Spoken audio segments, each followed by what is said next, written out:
Hassan Diagne, qui vit à Dakar au Sénégal, est aujourd'hui notre conférencier. Hassan est marié, père de 3 enfants, ainsi que grand-père de 4 petits-enfants. Il travaille comme technicien supérieur en génie électrique.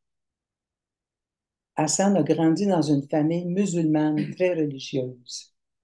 C'est par son travail qu'il a connu Mustapha Ndiaye et a ainsi intégré le groupe de sagesse divine progressive en 1988. Ses questionnements sur la réalité et sur Dieu ont trouvé des réponses au sein de ce groupe, où il a commencé à enseigner 2, 3 ans plus tard, tout en continuant les enseignements et en participant aux travaux du groupe, et ce jusqu'à ce jour. Dans sa conférence intitulée Expansion personnelle et suprême, dont il m'a fait un petit résumé ici, un petit avant-goût en fait de la conférence, l'être humain est une créature évolutionnaire, consciente d'elle-même et de la vie, parce qu'on ne porte pas conscience de la mort. Notre tendance naturelle est de toujours vivre, ce qui signifie un désir, d'ancrage dans la vie et implique une évolution de notre être actuel mortel vers un niveau d'être stable parfait. C'est une croissance, une véritable expansion sous la houlette de notre personnalité, notre être réel. Hassan, bienvenue et c'est à toi. Bonjour, bonsoir à tout le monde, selon la région où on se trouve. Je suis heureux de vous faire part de mes réflexions sur ce thème, qui est un thème qui concerne tout être humain, et en particulier nous qui sommes intéressés par Dieu et donc par l'ascension. Ce thème, j'aurais pu l'appeler autrement, hein, expansion de la personnalité, etc., en rapport avec le suprême ou autre. J'ai choisi de l'appeler expansion personnelle et suprême, non pas pour parler entièrement du suprême, ce n'est pas ça le sujet, mais surtout pour parler de cette expansion de l'être humain dans le cadre du suprême. Donc, je vais plus penser euh, sur l'expansion de l'être humain que sur le suprême. Cet être humain qu'on appelle justement individualité, ou bien moi, ou bien ego, selon souvent les traditions ou autres. Certains parlent de moi, d'autres d'ego. Mais tout cela veut dire simplement l'individualité. Donc, il est bon de définir cela, de clarifier ce terme avant d'entrer dans le vif du sujet, parce que dans toute conversation, il faut connaître un protocole, le langage, les mots, devant dire la même chose, signifier la même chose pour tout le monde. Alors, cette conférence, je vais la démarrer en partageant mon écran. Ce sera donc rien que du texte. Je vais parler de ce texte. Je vais lire ce texte et de temps en temps ajouter, peut-être retirer quelques mots selon l'inspiration du moment. Mais ce texte pourra être lu en même temps, surtout pour ceux qui n'arrivent pas à suivre le cours de mon discours. Je peux avoir un accent qui n'est pas très compréhensible pour certains, peut-être. Alors, pour introduire le sujet,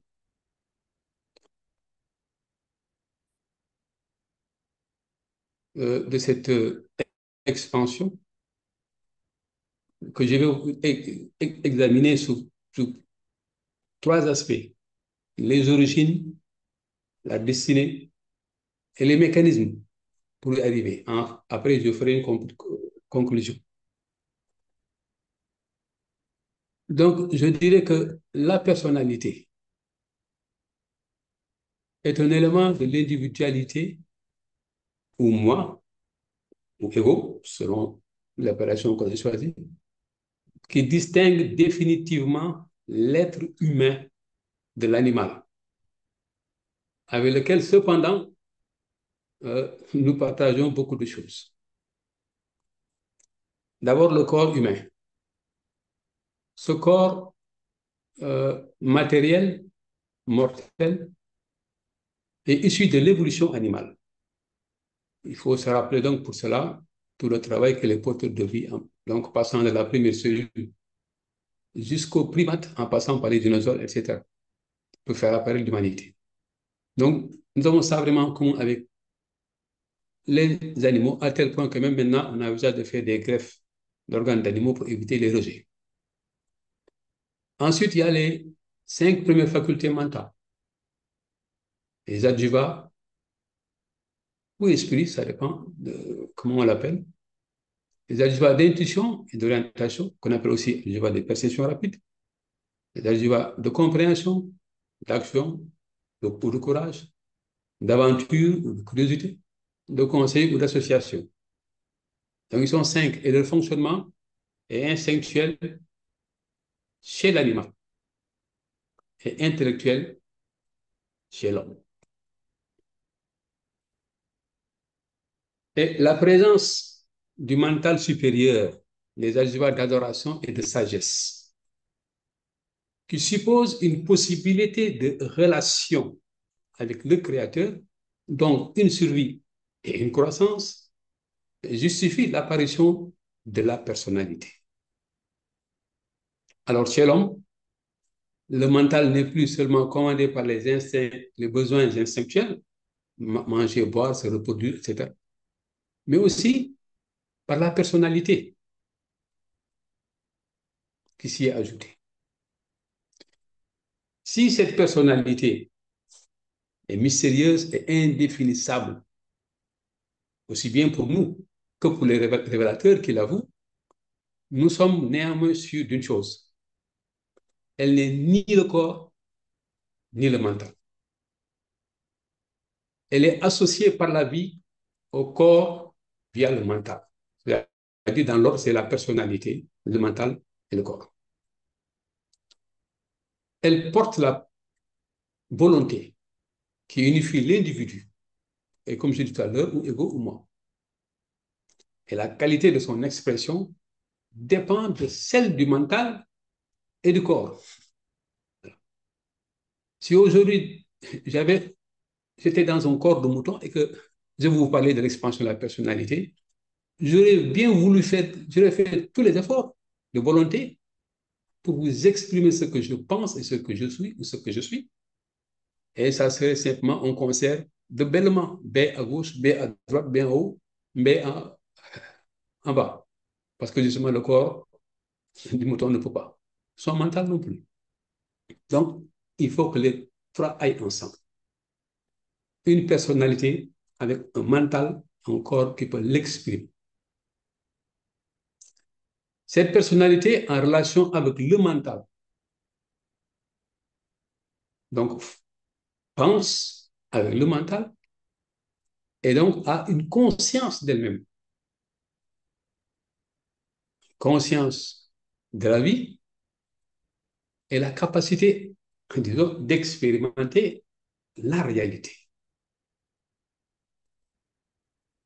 Et tout ceci, conscience de la vie, conscience de soi, capacité à expérimenter la réalité, tout ceci pousse l'être à rechercher la vie. Et comme je l'ai dit, comme Lynn l'a dit tout à l'heure, on ne porte pas conscience de la vie. On recherche la vie. Et la vie aussi nous pousse à plus de vie. Mais nous ne recherchons pas n'importe quelle vie. On veut une vie éternelle et une vie idéale, c'est-à-dire parfaite. Il faut qu'on puisse faire tout ce qu'on veut. Donc, c'est une vie vraiment éternelle et idéale. C'est ça qu'on recherche. Et la quête de cette vie, donc, c'est une recherche, en fait, de la vérité.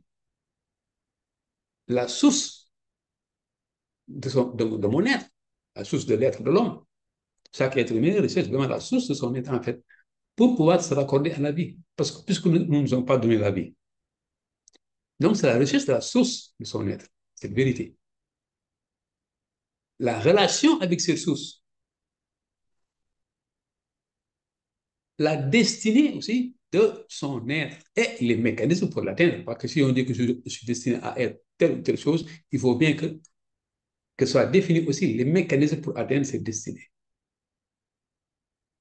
Donc ça, c'est une aventure qui commence ici, sur la planète, dans cette vie matérielle, où la personnalité s'épanouit humainement avec ses 5 adjuvants. Mais cela se poursuit, cette aventure, jusqu'à la finalité de notre existence dans le temps, qui est le cadre du plan de suprématie, et même au-delà. Mais c'est toujours avec la même personnalité. Et c'est pourquoi dans le livre d'ailleurs, vous trouverez, on dit que le moi matériel est personnel, le moi morantiel est personnel, le moi spirituel est personnel. C'est toujours la même personnalité. Et c'est ça qui fait son caractère mystérieux et indéfinissable.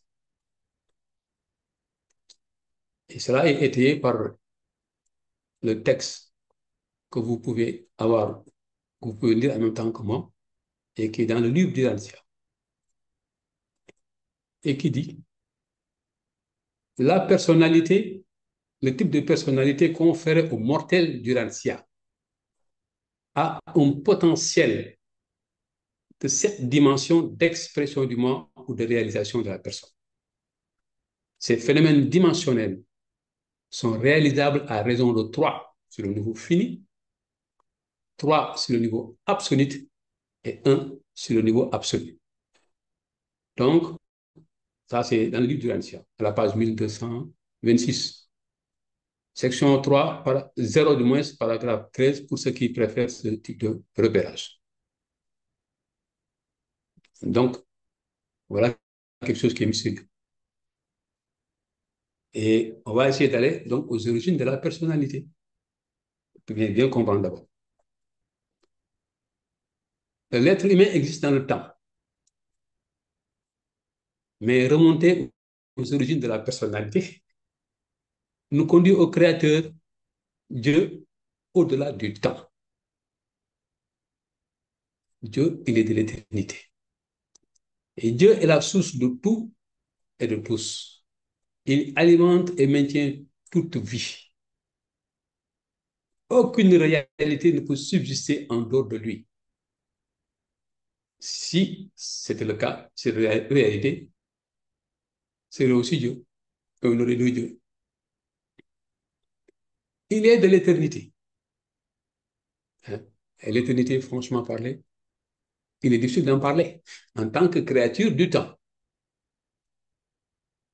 nous n'avons pas tellement conscience, nous n'avons pas conscience, au début d'ailleurs, du tout de l'éternité.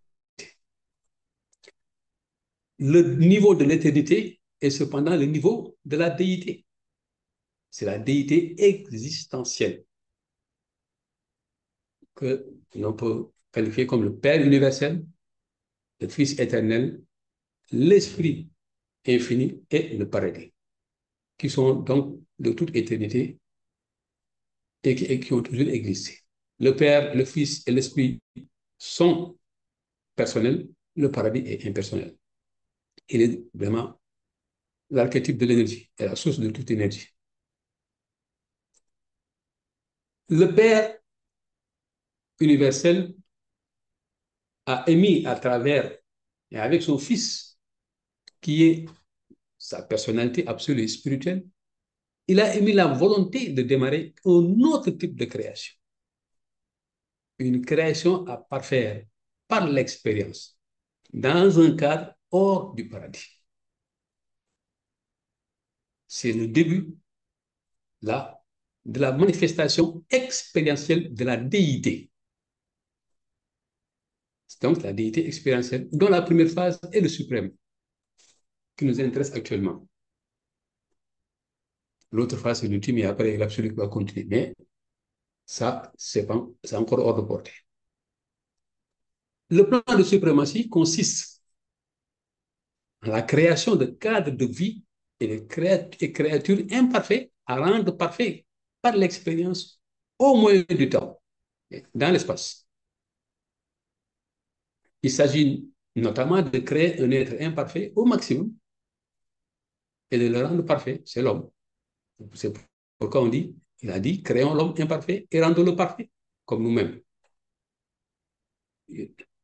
Faisons Dieu à notre image, à notre ressemblance, etc. On peut donc qualifier, ou bien essayer de donner, d'associer une phrase à la volonté de Dieu, en fait, de faire cette création, mais c'est Dieu qui veut créer, qui veut se manifester de manière expérientielle. Or, le maximum, c'est l'homme, de l'imperfection, en tant que créature. Alors, les personnes de la vie, le Père, le Fils et l'Esprit, ont pris chacun une partie, en charge, chacun une partie de ce plan. Et notamment le Père, qui a décidé de doter chaque créature mortelle de personnalité et de venir l'habiter. L'habitation, c'est la présence intérieure de l'ajusteur de pensée.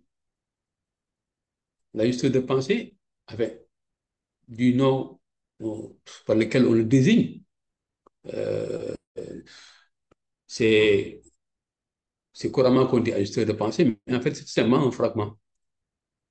Le fragment euh, le fragment de Dieu, qu'on peut appeler aussi moniteur, on l'appelle des fois moniteur, etc., etc. C'est lui seul qui peut créer, en fait, l'âme.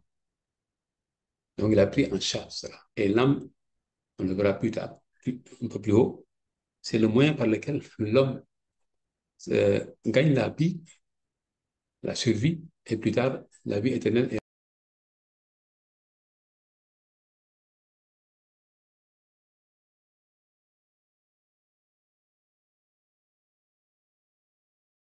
Ton micro est fermé, Hassan.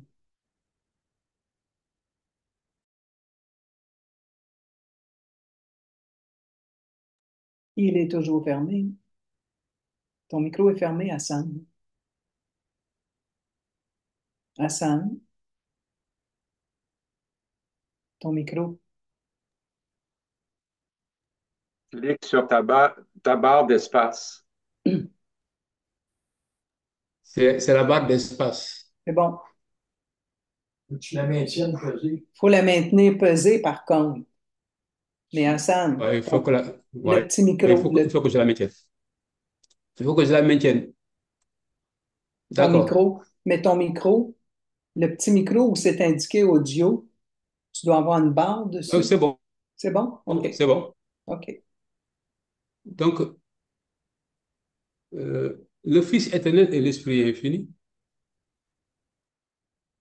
chacun avec ses attributs, hein, sont indispensables à la réalisation de ce plan. Ils bâtissent et administrent avec leur Fils, hein, les 7 super-univers autour du paradis, qui tournent autour du paradis, jusqu'aux univers locaux, qui sont les domaines des fils créateurs et des esprits créatifs ou esprits mères, divines ministres, qui eux nous donnent le corps et le mental, réceptacle de la personnalité que Dieu nous a donné, mais aussi l'habitat de l'ajusteur venant du Père. Donc, l'ajusteur, la personnalité vient du Père, et ils ont besoin du corps et du mental. Donc, surtout du mental, pour venir chez l'homme. Et pour corroborer tout ça, le texte que je vais lire vient du livre d'Irancia, la page 70, section 5, paragraphe 12. La personnalité est cette qualité et cette valeur de réalité cosmique qui est conférée exclusivement par Dieu le Père à ces systèmes vivants où les énergies de la matière du mental et de l'esprit sont associés et coordonnés. La personnalité n'est pas non plus un aboutissement progressif. C'est important. La personnalité peut être matérielle ou spirituelle, mais elle existe ou n'existe pas. Ce qui est autre que personnel n'atteint jamais de niveau personnel, sauf par un acte direct du Père du paradis. Donc le mental restera toujours mental, quelle que soit sa qualité. Le corps, corps. Donc la personnalité n'est pas un aboutissement progressif. C'est une personnalité qu'on a là, elle nous a été donnée par Dieu. Mais sur une planète comme la nôtre, il faut attendre que l'évolution animale, qui a été encadrée, lancée par les porteurs de vie, produise un corps réceptif aux 7 adjuvants pour que la personnalité puisse se manifester. Et quand cela est fait d'ailleurs, c'est là qu'on dit que la vie est humaine, l'humanité est apparue sur Terre et les porteurs de vie retirent toute action, arrêtent toute action directe et préparent le départ pour une autre planète. J'ai ressenti vraiment une grande joie, très grande joie et une réelle libération en apprenant l'origine de la vie sur notre Terre quand je suis entré dans le groupe. Parce que là, c'était une question qui me taraudait, le cerveau. La religion me disait ceci, la science me disait autre chose. Il fallait que je trouve quelque chose qui satisfasse vraiment la raison et la logique. La précision de ma question. Comment ça s'est connu? La science n'est pas complète, la religion non plus. Et le livre du Rancha, par les révélations sur l'établissement de la vie planétaire, vraiment m'a donné satisfaction de ce point de vue.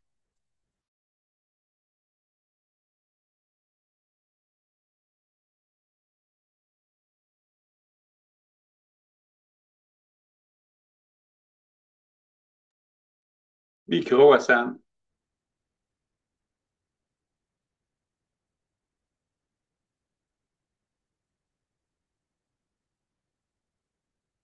Hassan, on t'entend pas.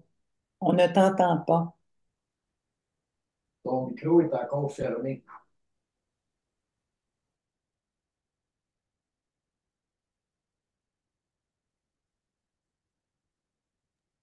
Ton micro est fermé, Hassan.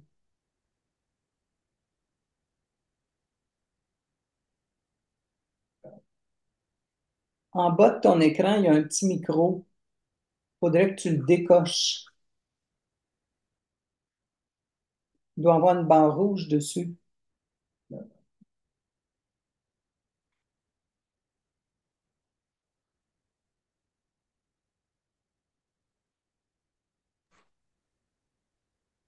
C'est pas grave. Oui, c'est bon. On t'entend, Hassan. Voilà, c'est bon. Mais t'as arrêté de partager ton écran. Ouais. Donc là, OK, le prototype, ça le va. prototype de l'être humain qui a été produit par les porteurs de vie, eh bien, se reproduit par la procréation. La procréation, donc, c'est je transmets simplement ce que j'ai reçu. Je peux faire des modifications, mais c'est ça. Alors, mais donc, la personnalité qui est issue directement du Père, donc divine et éternelle, parce que ce qui vient du Père est éternel, et divin. Ce qui sort directement de lui sans intermédiaire, c'est divin et c'est éternel. Cette personnalité se retrouve dans l'espace imparfait, le cadre planétaire, entouré d'un mental matériel, entre guillemets, c'est-à-dire destiné à maîtriser la matière, et d'un corps mortel matériel. Ces conditions-là jouent sur elle et sont comme un prisme qui filtre sa réelle nature et qualité. Elle n'apparaît plus comme exactement comme elle était à l'origine, sortant du Père. Mais son libre arbitre, sa volonté et ses pouvoirs de choix, de décision, d'expérience, de création, d'évaluation de jugement, etc., sont toujours là. Elle est liée par la vie au corps et au mental, et donc sous l'influence des tendances animales ou humaines qui peuvent l'éloigner de sa source en choisissant la poursuite, si elle choisit la poursuite des tendances animales et humaines, des buts et émotions matérielles. Si on choisit de, de se consacrer à cela. Mais l'inverse aussi peut se produire. Alors cet ensemble-là, corps, mental, personnalité, c'est ça qui construit le moi matériel, personnel. C'est de ça dont parle le livre de l'Ancien en disant que le moi matériel est personnel, ou bien l'ego matériel est personnel. Donc c'est ce moi matériel-là qui expérimente la vie humaine, ici. Et on peut appeler ça petit moi, certains l'appellent petit moi, ou ego, justement, quand il suit les buts et les émotions matérielles. Parce qu'elle reste à ce niveau-là. Elle n'évolue pas, elle ne grandit pas. Alors, l'incommensurable potentiel, vraiment c'est incommensurable, de la personnalité issue du Père, avec ses 7 statuts, statut de position, etc., qui permet de, surtout position, qui permet de vivre ici, dans l'univers local et dans le super-univers. Elle a tout ceci en possibilité. Aussi, c'est cette dimension dont on a parlé. Les 3 dans le fini, les 3 dans l'absolu et 1 dans l'absolu.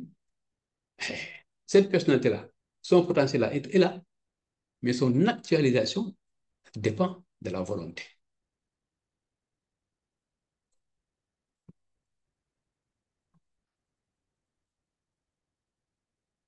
Donc, là, je vous reprends simplement les textes pour confirmer par le livre de Rancia, si besoin est, ce que j'ai dit plus haut. Le plan d'aboutissement progressif, c'est le plan du Père universel pour l'ascension par l'évolution. Ce programme fut accepté sans réserve par le Fils éternel lorsqu'il concurut à la proposition du Père, faisons les créatures mortelles à notre propre image. Ce dispositif pour rehausser les créatures du temps implique que le Père attribue des ajustements de pensée et dote les créatures matérielles des prérogatives de la personnalité. La personnalité est le don exclusif du Père universel. Le Fils éternel dérive sa personnalité du Père, mais il ne confère pas la personnalité sans le Père. Donc, toujours, le livre de ça nous confirme ça. Il y a d'autres parties où ça c'est confirmé d'ailleurs. C'est le Père universel qui dote l'être humain de la personnalité. Et il ne faut pas oublier ce qui sort du Père directement est toujours parfait. Alors, la destinée.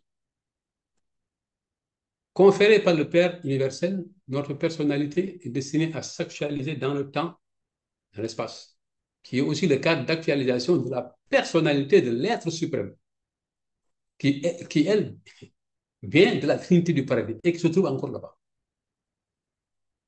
Donc, sous certains aspects, nos expansions, donc l'être humain et l'être suprême se ressemblent. C'est une personnalité divine, parfaite, éternelle, qui vient ici et qui s'actualise de plus en plus sur eux. Tandis que, aussi là-bas, c'est la personnalité spirituelle de l'être suprême qui vient prendre le pouvoir dans le temps et dans l'espace. Notre destinée est de retourner à notre source, retrouvant ainsi la plénitude de notre nature exprimable dans cette première phase de la création expérientielle, contribuant ainsi aussi à l'émergence de l'être suprême, sa souveraineté, et devenant nous-mêmes suprêmes, c'est-à-dire atteindre l'expansion maximale dans le temps et dans l'espace. Alors, à défaut de courir cette aventure, la personnalité, donc si je ne choisis pas, la personnalité avec ce qu'elle a déjà vécu, retourne à la déité expérientielle en cours, c'est-à-dire le suprême, va se fondre là-bas. Le plan de suprématie se poursuit, alors, toujours, même sans nous, et sera réalisé quelle que soit la personnalité des créatures, la participation des créatures humaines. L'être suprême se manifestera à tous à la fin du temps.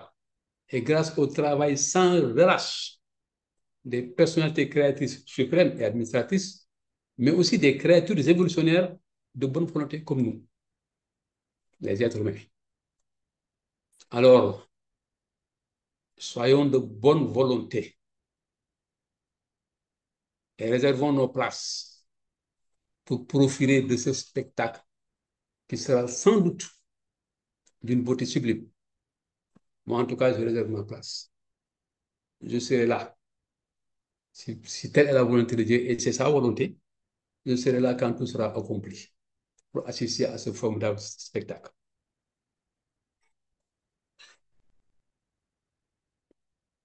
Alors, maintenant, nous allons entrer dans l'expansion. L'expansion est un retour à la source paradisiaque. Et en réalité, donc, c'est un voyage à l'intérieur et à l'extérieur. Ce voyage doit cependant être voulu par l'homme. C'est une condition fondamentale du perfectionnement. Autrement, ce serait une perfection innée. C'est-à-dire, si Dieu veut que tout de suite, ce soit parfait, que j'ai une volonté parfaite, eh bien, il n'y a plus d'expérience, il n'y a plus de suprême. Le suprême, c'est le perfectionnement. Donc, ça demande que ma volonté soit là, qu'il y a la possibilité d'aller à gauche ou à droite, choisir le bien ou le mal, d'avoir la foi ou pas. Sinon, je serais parfait. Et donc, nous serions parfaits. Et le suprême n'aurait plus de sens d'être.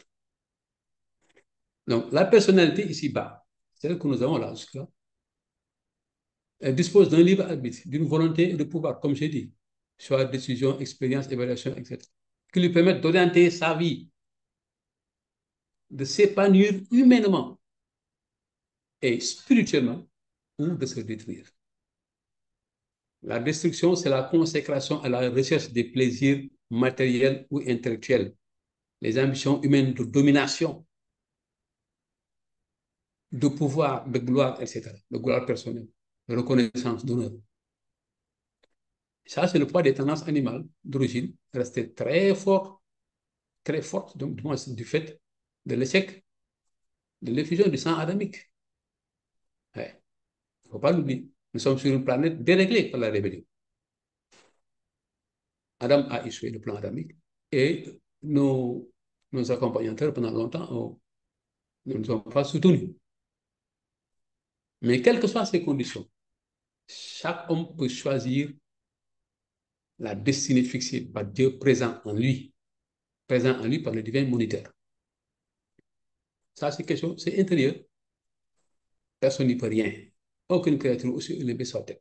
C'est une affaire de l'homme. Alors, tu choisis Dieu, ce moniteur-là, mais ce Dieu-là, cet ajusteur de pensée, il connaît le chemin et les moyens pour atteindre cette destinée, le retour au paradis. Avec le cadre énergétique, le mental, les influences spirituelles, et au départ, c'est l'Esprit Saint, l'Esprit de vérité. Donc, le mental est le mental fourni par les personnalités créatrices après, le mental morontiel, etc. Le mental cosmique. Eh bien, l'ajusteur de pensée nous mènera à bon port. Parce qu'il connaît le chemin et les moyens pour y arriver. Il vient de là. Mais l'expansion est dirigée par la personnalité. Ah, ça, il faut lui. Nous sommes. Notre personnalité décide. Et notre volonté est souveraine. Donc, notre personnalité, en rapport avec l'ajusteur de pensée, décide. Mais cela requiert donc un corps, un mental un cadre adapté à la manifestation de plus en plus profonde de l'esprit.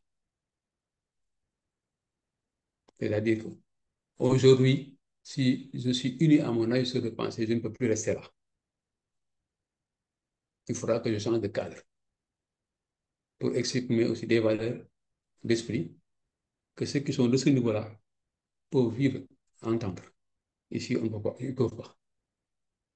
Et pour cela aussi, il a fallu que mon mental soit un mental morantiel. Ouais. Donc, il faut que tout change. Mon corps, mon mental. Et le cadre. Donc, c'est une évolution. C'est un voyage vers l'extérieur. Et en fait, c'est une unification progressive de mon moi, de mon ego. Oui. Et qui se passe dans les différents mondes de l'espace du temps en direction du corps. Oui. Et chaque être humain, donc dans ce cadre-là, cette évolution, est un niveau de manifestation de la déité dans le temps. À chaque instant où je me trouve uni à mon ajuste de pensée, mais je révèle la déité au niveau où je me trouve, à des personnalités qui ne sont pas habitées par un ajuste de pensée, ou bien à d'autres personnalités comme moi, dans le cadre de l'échange de la fraternité. Et quand je le fais, j'exprime la déité dans le temps, et la déité dans le temps exprimée, mais c'est le suprême. Donc j'ajoute une cellule au suprême. Alors, le facteur premier de ce processus, c'est la foi. Et cette foi doit être toujours renouvelée. Ce n'est pas une foi qui vient et qui revient. Il faut l'avoir, la maintenir, la renforcer, la renouveler. Et elle se renforce, effectivement. Parce que tous ces dieux, dans le cadre de la foi, entraînent une transformation. Dieu n'est pas un tonneau vide. Quand on entre en relation avec lui, il y a un changement qui s'effectue.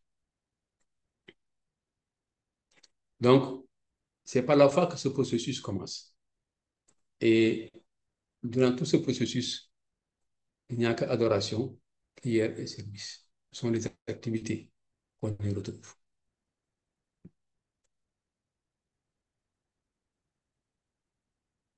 Alors, la foi,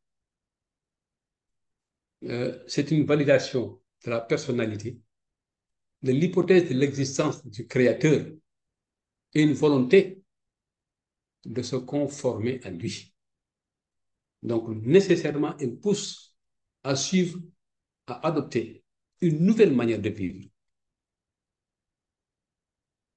Sous la pression de cette foi, donc, moi, j'ai cherché à connaître Dieu en partant de ce qui était disponible. Le Coran, le rituel islamique, etc., les récits, les livres là. Mais mes efforts ne m'ont pas donné une conscience certaine de Dieu, une maîtrise de ma vie intérieure, notamment les émotions humaines, hein, l'irritabilité. J'étais très irritable. Je le suis maintenant beaucoup moins. Et la rancune, j'étais rancunier. Je me souviens de vengeances que j'ai effectuées plusieurs années après à quelqu'un qui m'a fait quelque chose. Mais ma soeur a souffert de ça. Je ne lâchais rien. Maintenant, c'est fini. Ça, j'en suis sûr, c'est fini. Voilà. La sensualité aussi, la recherche des plaisirs, là, ça aussi, la maîtrise est devenue beaucoup plus grave. Ouais. Bon, il y a des hauts débats au niveau de l'humanité, mais quand même, il y a une maîtrise progressive beaucoup plus grande. Hein. Progressivement beaucoup plus grande. Mais surtout le sentiment de ne pas connaître la réalité, la vérité. C'était toujours là. Avant, hein, c'était toujours là. J'étais vraiment freiné par les barrières religieuses, surtout en ce qui concerne la relation directe avec Dieu. Voilà. Il y avait toujours un intermédiaire qu'on nous imposait.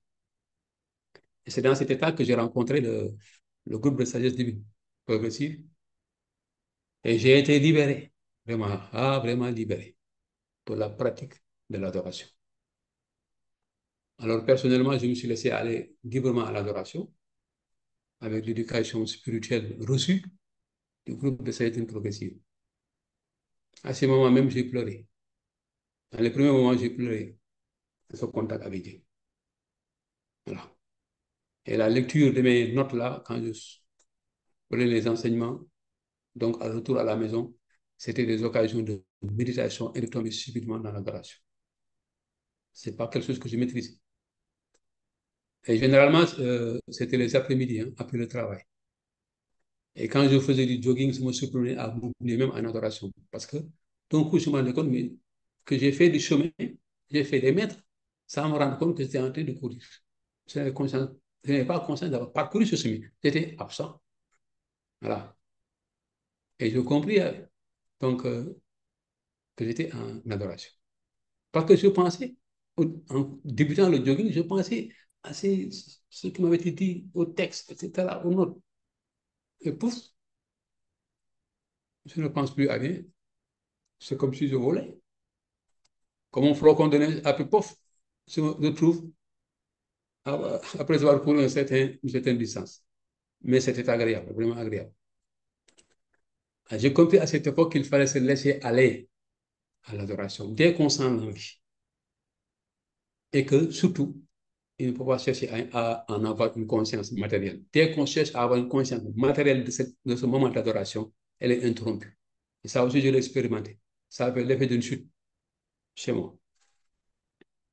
Mais maintenant, j'ai ajouté des moments d'adoration avant ou après la prière du matin et du soir. Donc, avant de commencer la journée ou au coucher. Et j'ai compris aussi une chose, je ne mets pas la durée en avant. Là, je vais adorer pendant 15 minutes, je vais aller pendant... Non, non, non. C'est la qualité qui m'intéresse, la profondeur de l'adoration. Quand on y est dedans, quand on y est vraiment, on peut faire 5 minutes, on peut faire 30 minutes, on a l'impression d'avoir fait tout le temps, que ça a été très long. Voilà.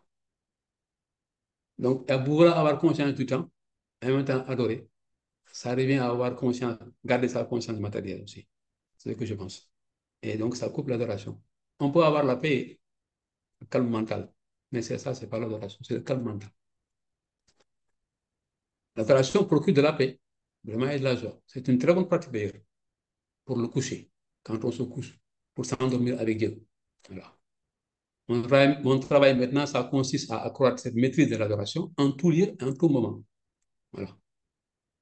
Et en dehors de cette adoration, maintenant, j'arrive de plus en plus à me mettre en paix. Ouais. Et à l'écoute de mon ajustement de pensée. Et ça fonctionne très bien. Tous les actes de la vie quotidienne, les problèmes de travail, le choix des métrages, etc. Je vous assure que ça marche. Quand j'ai des problèmes techniques et que après avoir cherché là, en moi, je dis, j'arrête, je pense à lui. Et intérieurement, je cause avec lui. Hey, dis donc, mon ami, ça devient compliqué. Et ça commence à durer. Et je me mets en silence.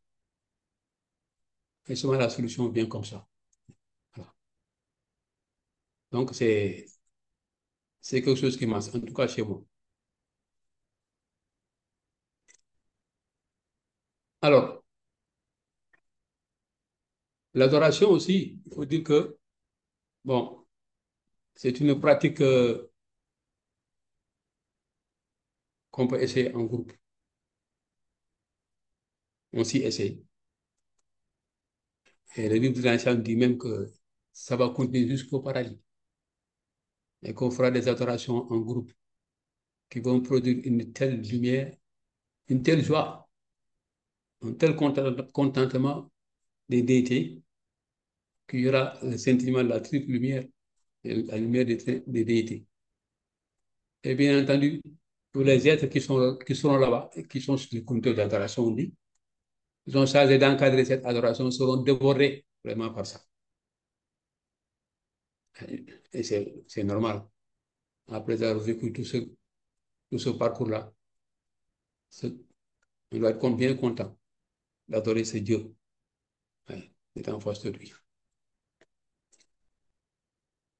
Alors, l'autre activité, les deux autres dont j'ai parlé tout à l'heure, dans cette expansion, c'était le service et la prière. Alors, l'éveil à l'esprit, qui est dû à la naissance de l'esprit, par l'adoration, et pousse à la recherche du contact avec d'autres personnalités. l'émergence de l'âme produit toujours cette envie de relation pour permettre l'écoulement de ce débordement de l'amour spirituel qu'on ressent, pour avoir une relation fraternelle. Et cette fois-ci, il s'agit d'une fraternité fondée sur l'esprit, voilà, qui est amour, et concrétisée par des témoignages, par des activités dont que je disais tout à l'heure, des témoignages, des échanges, d'expériences spirituelles. Parce que justement, ce que l'autre vit en Dieu et avec Dieu, c'est différent de ce que moi je vis, mais toujours c'est le même Dieu. Et je suis enrichi par son témoignage. Il y a aussi les questions et les réponses qui servent à éclairer l'individu qui cherche Dieu, qui se pose des questions, à le recentrer, à l'aider à s'occuper vraiment de ce but essentiel, la relation avec Dieu. Il y a aussi l'enseignement systématique, l'éducation spirituelle, qui est vraiment la perle du service. Et c'était pratiqué par le maître-fils, c'est ce que le maître-fils a fait durant son incarnation ici. Ces 4 années, il n'a fait que ça. Il n'a fait qu'enseigner. Enseigner, enseigner, enseigner, jusqu'à ça. Il y a aussi la prière altruiste. On peut prier pour soi, c'est bon de prier pour ça, mais surtout pour des choses essentielles. On ne prie pas pour la viande et la boisson, pour avoir de domination sur les autres, le pouvoir sur les autres. On prie pour soi-même, être en accord avec son esprit de pensée, faire la volonté de Dieu, découvrir la volonté de Dieu, la faire. Ça, c'est le bonne prière. Mais aussi, il faut prier pour l'autre. Les autres, c'est notre participation au suprême aussi. Et cette prière, donc, va nous inciter à agir aussi. Il y a des pratiques que nous sommes obligés de prendre en charge. Si on veut que le monde soit parfait, qu'on demande à mon Dieu que ce monde soit parfait, que tout le monde soit éclairé, que tout le monde connaisse la présence de Dieu en lui, mais il faut se mettre aussi à enseigner, à éclairer ce que Dieu va nous apporter. Ce n'est pas Dieu qui va descendre en tant que personne, homme, pour venir les prendre. Non, il va les envoyer de ceux qui savent, de ceux qui sont devenus, parce qu'ils sont fils de Dieu. Donc cette prière, quand on prie, il faut se mettre aussi dans une attitude d'agir. Voilà. C'est la partie qui nous concerne. Il faut oser la faire. Donc, il faut prier, mais il faut se mettre à agir. Être prêt à agir. Dieu va nous envoyer certainement déjà. On prie pour que l'humanité soit éclairée, soit meilleure, mais ça passera aussi par nous, en partie. Il y a des parties qui nous intéressent, qui ne nous concernent pas, qu'on ne peut pas, lesquelles on ne peut pas agir, mais une conscience humaine est éduquée, enseignée par une autre conscience humaine. Donc, il faut se mettre en ordre de bataille, entre guillemets, bataille d'amour. La munition, c'est l'amour.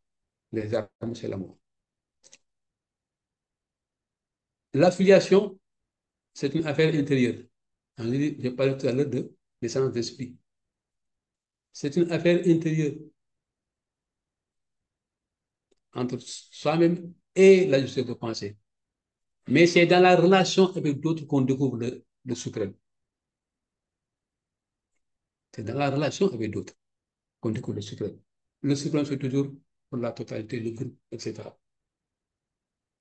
Si donc on va aller vers Dieu en réalité, sans vouloir être en relation avec le suprême, donc avoir des relations avec d'autres, ben, on a tout faux. Parce que même si on ne le fait pas ici, on le fera dans le monde des maisons. Si on gagne la survie parce qu'on aime Dieu, ben, dans le monde des maisons, on nous fera vivre cette fraternité, avoir une relation avec les autres. C'est ça qui contribue au suprême aussi.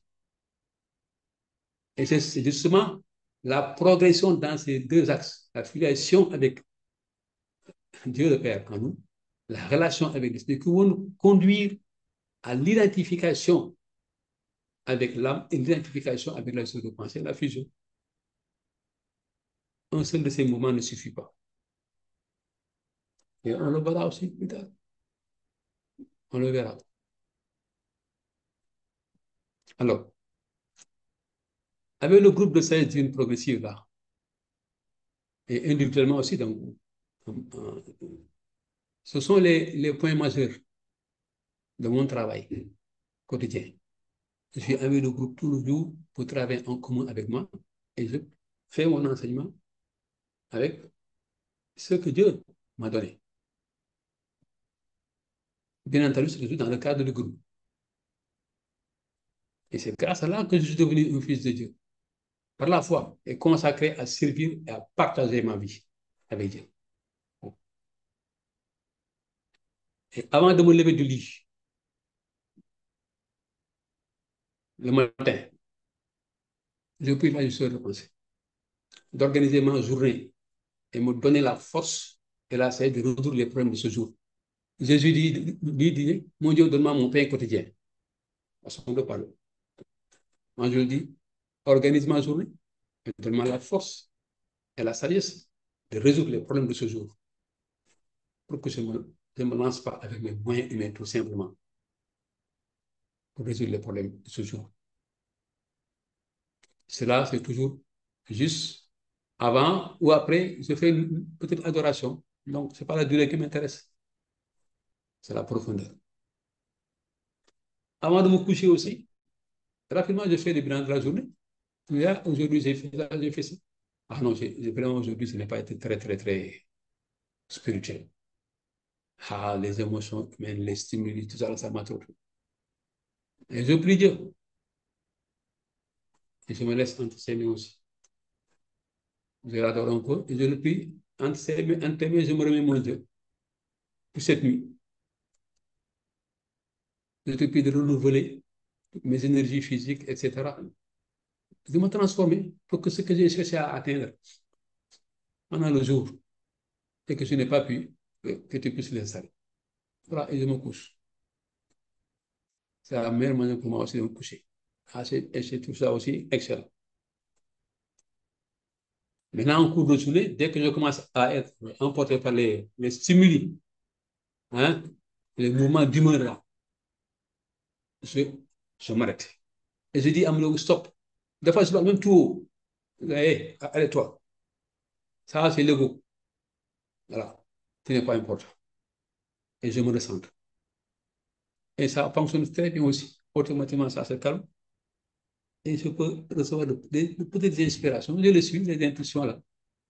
Et je me rends compte de ce qu'il fallait faire. Et ça, j'y arrive de plus en plus. C'était beaucoup plus difficile avant, il y a quelques années. Disons environ 6 ans, 8 ans, c'était plus difficile. Mais maintenant, c'est beaucoup plus facile. Certainement à cause des activités là. Alors, ces activités-là, ça favorise vraiment la communion des âmes et l'expansion de la personnalité, qui maintenant, donc, à partir de ce moment-là, est de plus en plus dominée par l'esprit. Hein? C'est une unification progressive de l'individualité vers la fusion avec l'esprit de pensée. Et aussi la sagesse divine progressive qui l'accompagne. La sagesse divine qui l'accompagne. Hein?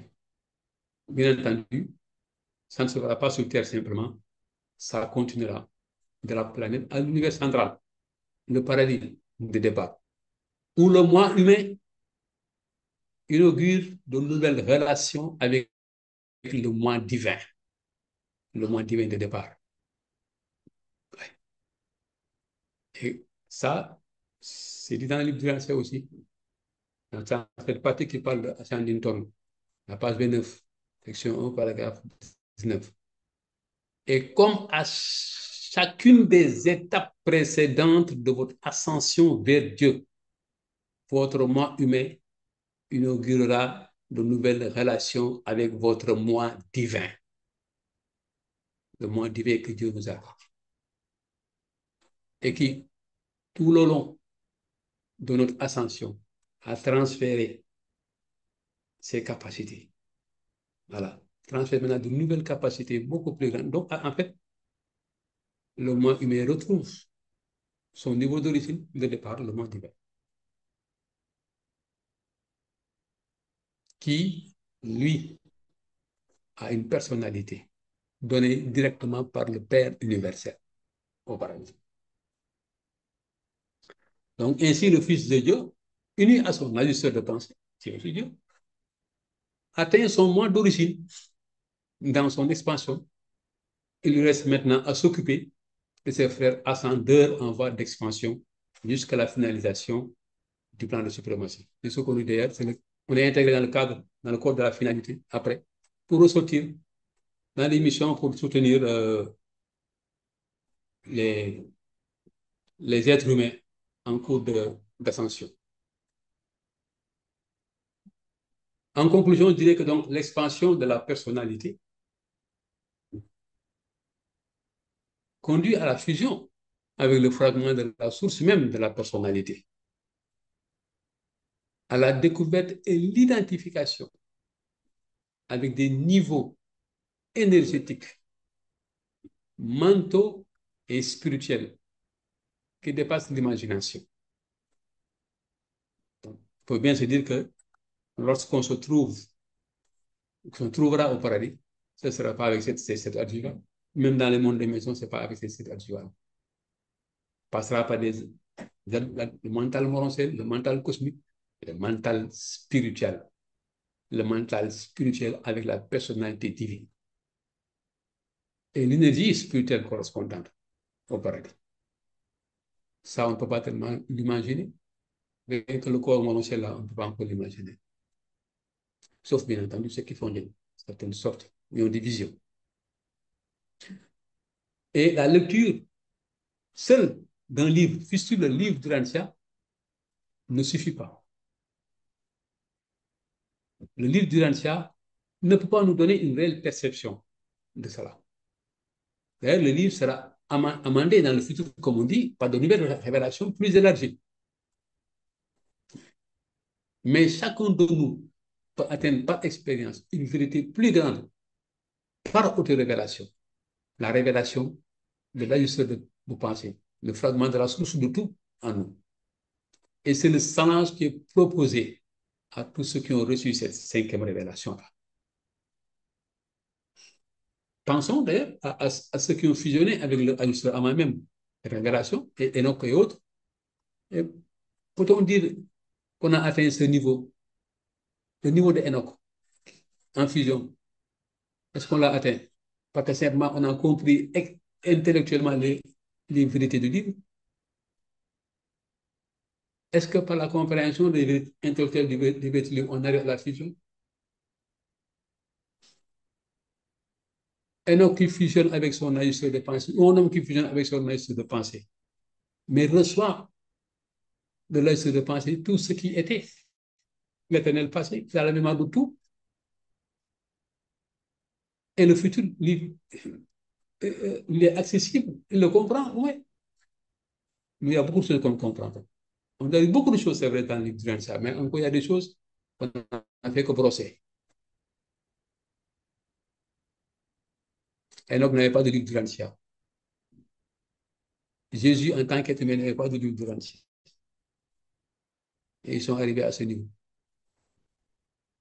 Nous, avec le livre de l'Ancien, on est aidés vraiment.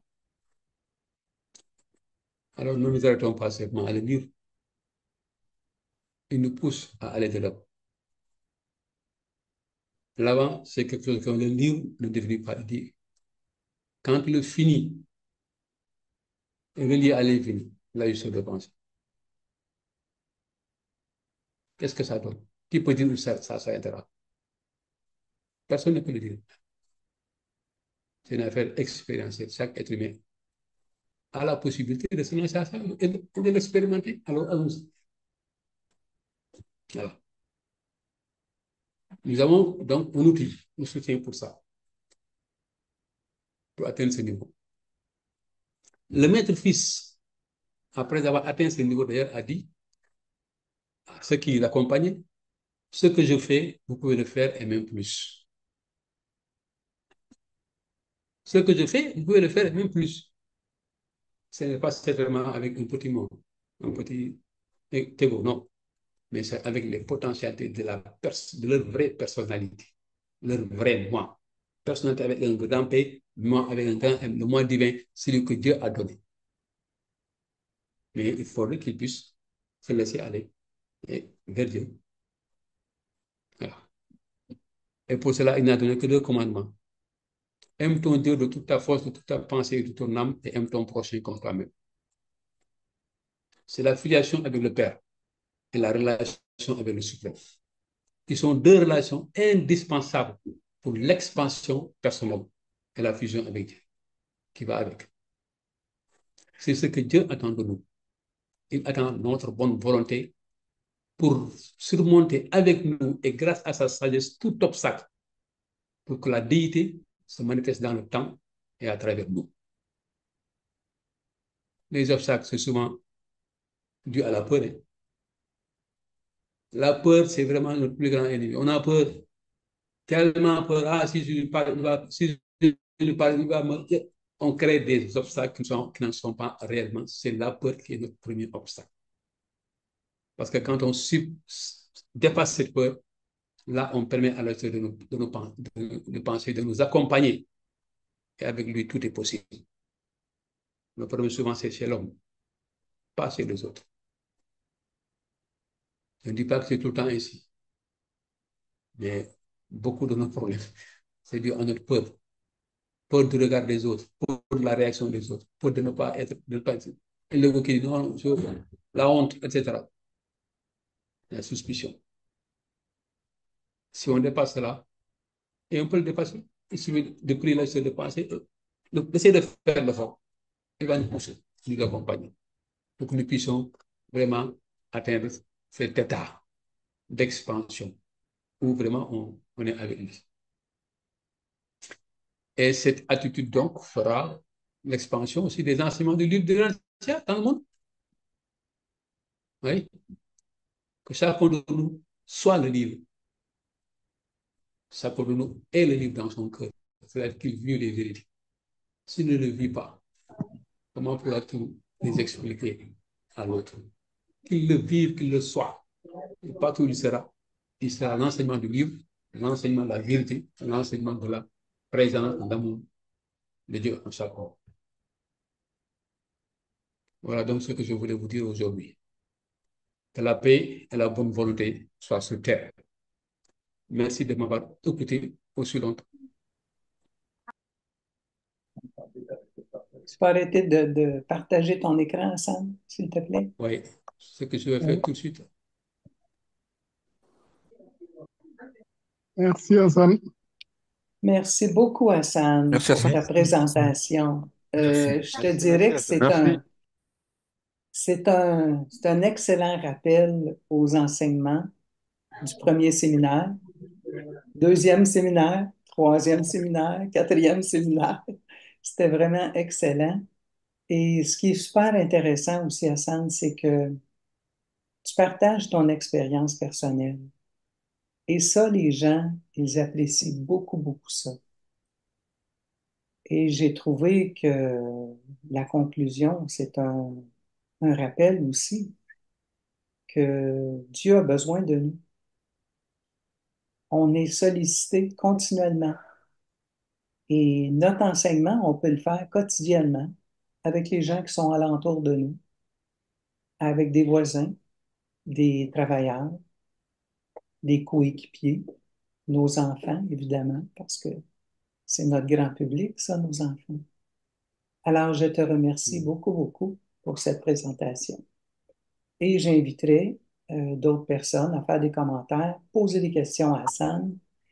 Et j'ai trouvé aussi très intelligent de ta part de présenter le texte écrit. Moi, je te comprends et je suis habituée à ton langage, mais c'est sûr qu'il y en a avec ton accent, on trouvait ça peut-être difficile, mais le texte était là. Alors, merci beaucoup. Merci. Merci, J'in- merci. J'inviterai les gens ici à poser des questions.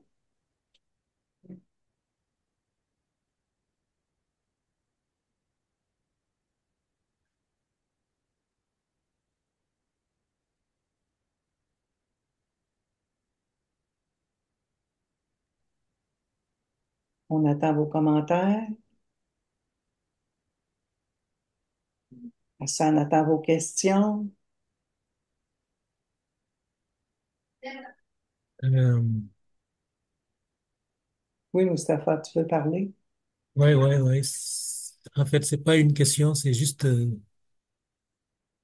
des remerciements pour Hassan, parce que, comme il l'a suggéré tout au long de sa présentation, c'est bien de fournir des efforts intellectuels pour comprendre les concepts du livre du Rancia.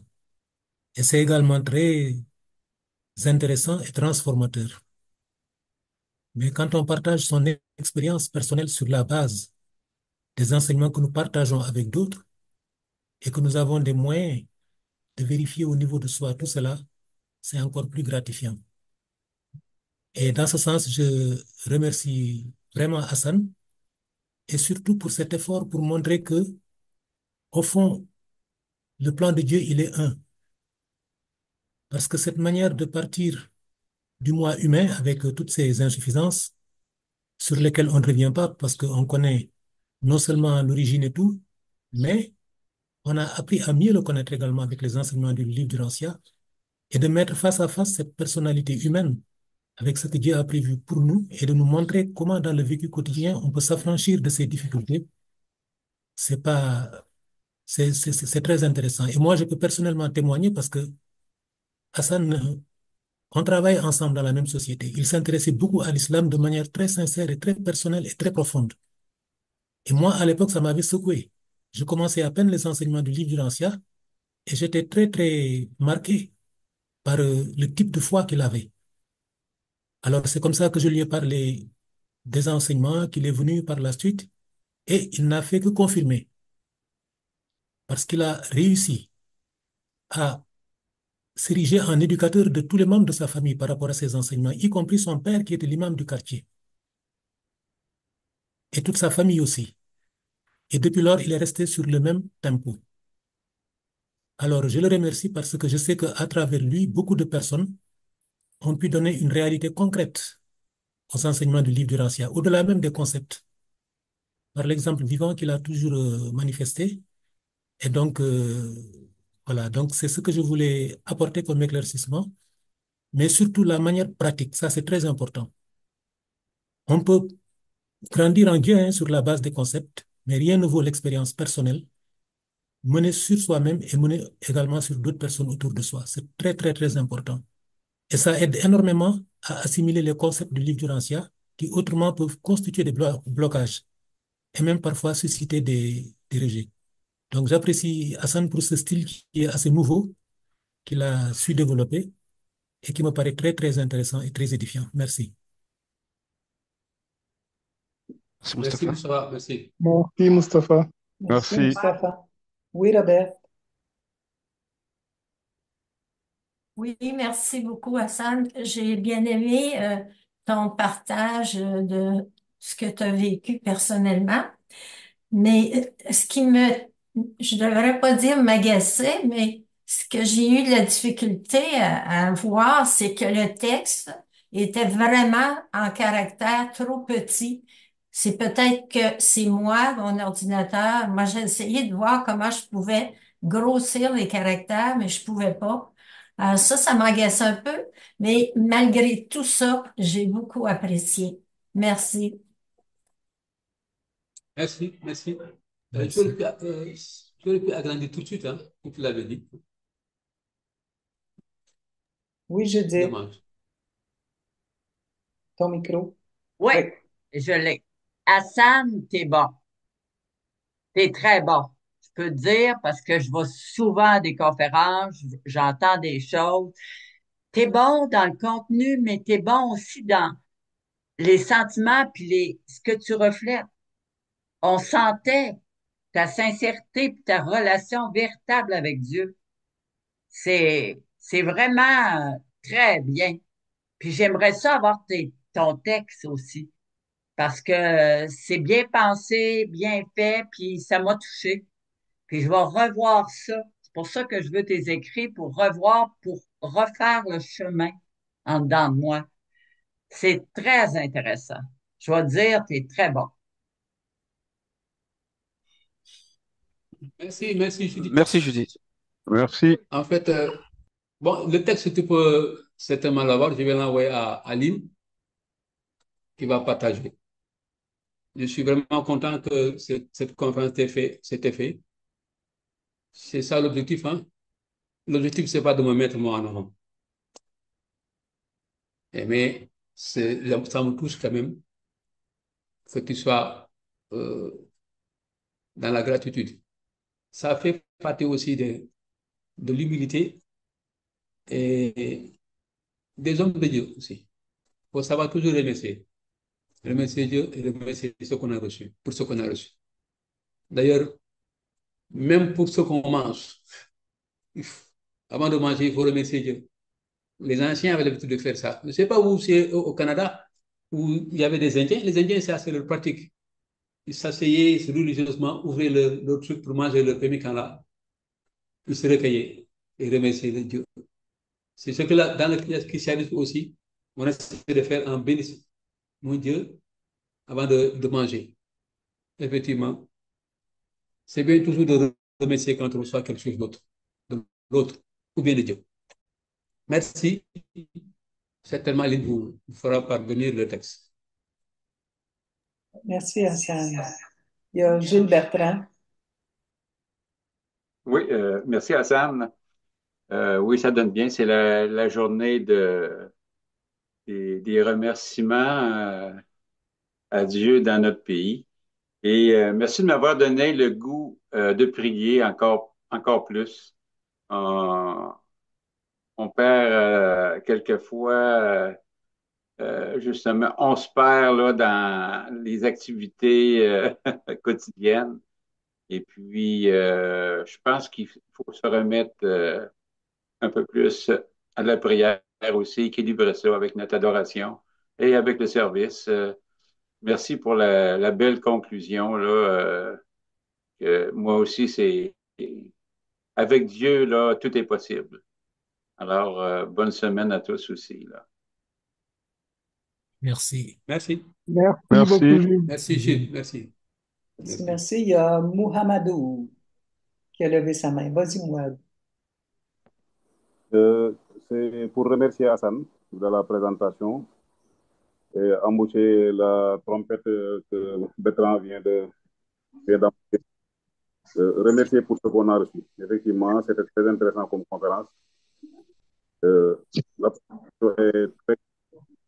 Et pour nous qui avons suivi les séminaires de la sagesse divine progressive, cela nous remet les idées à l'endroit. Ça nous les remet en place et ça nous permet de faire une sorte de synthèse. Ça clarifie les concepts et ça les assoit. Et ce partage d'expérience est un plus qu'il nous a donné aujourd'hui.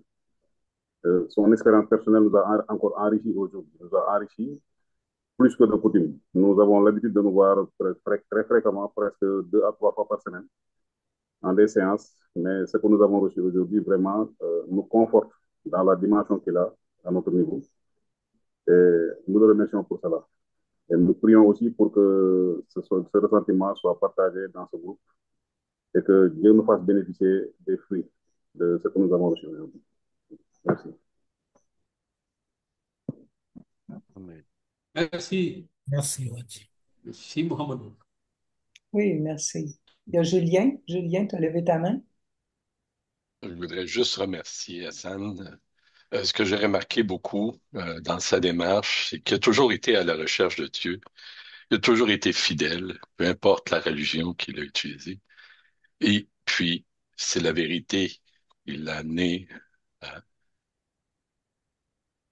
à ce qu'il est devenu. Puis, il a toujours été, ce que je remarque aussi, c'est qu'il a toujours été fidèle et loyal à Dieu, quelles que soient les origines religieuses qu'il a eues. Mais ce qui l'a animé et ce qui l'a amené à être ce qu'il est aujourd'hui, c'est cette recherche de Dieu. Et dans sa démarche, il a déployé, en fait, c'est sûr, par rapport aux enseignements qu'il a reçus du livre de Rancia, il nous a apporté un éclairement sur la personnalité, sur la foi, sur l'adoration, sur la prière, sur le service. Et il a démontré beaucoup d'amour dans sa démarche. J'aime sa sérénité, son calme. Il est un homme posé et c'est reposant. Alors, je te remercie beaucoup, Hassan, de cette présentation. Merci, c'est moi qui te remercie. Merci. Merci, Julien. Il y a Gaëtan ici. Alors, merci Hassan de ta présentation. Je voudrais souligner, en fait, les points que Lynn a soulignés, le fait de partager ses propres difficultés, ses propres expériences, c'est très enrichissant. Alors, souvent, les lecteurs du livre du Rachat, quand on échange, on occulte souvent nos difficultés, nos batailles quotidiennes avec notre ego. Souvent, on passe par-dessus, puis des fois, les gens peuvent penser qu'on a atteint ce nirvana spirituel où il n'y a plus de débat à faire, il n'y a plus de combat à mener contre notre ego. Mais toi, tu as souligné ces choses-là. Souvent, euh, je me reconnaissais dans certains points que tu disais, et encore aujourd'hui, il y a des choses auxquelles je dois me battre. Alors, mais tu as touché aussi à ces trois points-là qui sont l'adoration. En fait, la progression, l'adoration et la prière. Et je dirais que, encore là, il y a beaucoup de personnes qui ne comprennent pas cette notion d'adoration. Tu as glissé là-dessus. Tu as dit que tu prenais des moments d'adoration, que la qualité d'adoration pour toi est plus importante que le temps consacré à cette adoration-là. Moi, je comprends ce que tu veux dire, mais il y a peut-être des gens qui ici que peut-être pour eux, l'adoration, c'est encore quelque chose de mystérieux. Tu sais, comment on parvient à adorer, comment on parvient à prendre ces moments de détente, seul avec Dieu, et se laisser inspirer par sa présence. Alors, c'est peut-être des choses que, je ne sais pas si tu pourrais partager un peu tes façons de faire, mais ça pourrait peut-être éclairer des gens ici.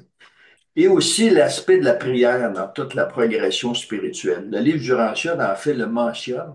On dit bien que la prière, c'est probablement l'outil le plus puissant pour progresser spirituellement. Alors, c'est quelque chose qui revient constamment, l'adoration et la prière. Et il y a encore beaucoup de, je dirais, pas que seulement chez nous, là, les lecteurs du livre ancien, mais à travers la population religieuse, il y a peut-être encore beaucoup d'ignorance quant au fait de l'adoration. Les gens partagent très peu l'expérience d'adoration. Ce qui se produit en eux quand ils adorent, de quelle façon ils s'y prennent pour adorer. Peut-être que c'est trop personnel, mais des fois, ça peut donner des pistes de réflexion aux autres. Alors moi, je te remercie beaucoup d'en avoir parlé et je te remercie de ta conférence. Merci, merci, Gaëtan. Je reviendrai sur ça tout à l'heure. Rabarezri, tu as levé ta main? Tu ouvres ton micro? Oui, oui, oui. Oui.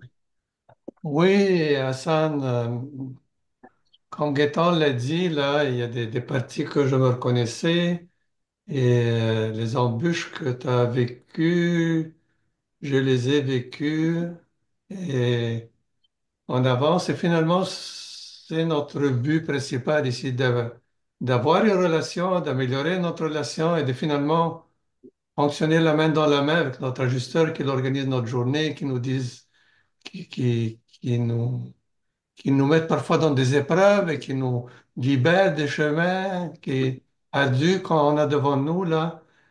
Mais comme Gaëtan est à donner un petit travail à faire, moi je vais t'en donner un autre que je rencontre et avec lequel j'ai de la difficulté là. Comment tu as réussi à convaincre des gens qui étaient vraiment des religieux au niveau de l'islam, dans ton cas, et comment tu as réussi à les convaincre dans le quotidien, au jour le jour, parce que c'est pas tout le monde qui va aller plonger dans la sagesse divine progressive et mettre des heures et des heures. Tu rencontres quelqu'un à brûle pour point, d'habitude, tu as 10-15 minutes pour marquer des points, éveiller son intérêt. Alors peut-être tu pourrais nous enrichir là-dessus. Et je te remercie beaucoup, c'est édifiant. La facette d'expérience personnelle est très, très enrichissante de ton exposé. Merci, Hassan. Merci, merci. Donc, à tout à l'heure. Marc, c'est à toi. Merci, Hassan, pour ta conférence, ta présentation. C'était très inspirant, mais aussi très parlant. Je reviendrai sur l'aspect de la prière. Alors, de ce que je vois, en fait, je suis un peu comme toi, moi aussi, le soir, souvent, c'est le matin et le soir, entre autres, là, surtout le soir, en fait, où je vais faire je dirais donc un survol de ma journée, un peu comme si, en fait, j'analysais avec Dieu qu'est-ce qui s'est passé dans ma journée, qu'est-ce que j'aurais pu améliorer, qu'est-ce que j'aurais pu faire d'autre, en fait. C'est vraiment pour revenir sur cette journée. Mais j'ai envie de parler du contact de façon plus générale, et je dirais que le contact avec Dieu, il est vraiment très important. J'essaie de ne pas avoir des moments spécifiques trop, en fait. Je vois le contact avec Dieu comme étant un peu comme le contact avec un être humain. Je veux dire, il y a pas, oui, il y a des périodes où on est en contact avec nos amis, mais quand tu es avec quelqu'un, tu peux spontanément dire quelque chose et partager une pensée qui vient à un certain moment. C'est un peu la même chose avec Dieu, je pense. Je peux être, par exemple, en train d'écouter les nouvelles et tout d'un coup, une nouvelle qui m'affecte d'une certaine façon, positivement ou négativement, mais je vais lui partager.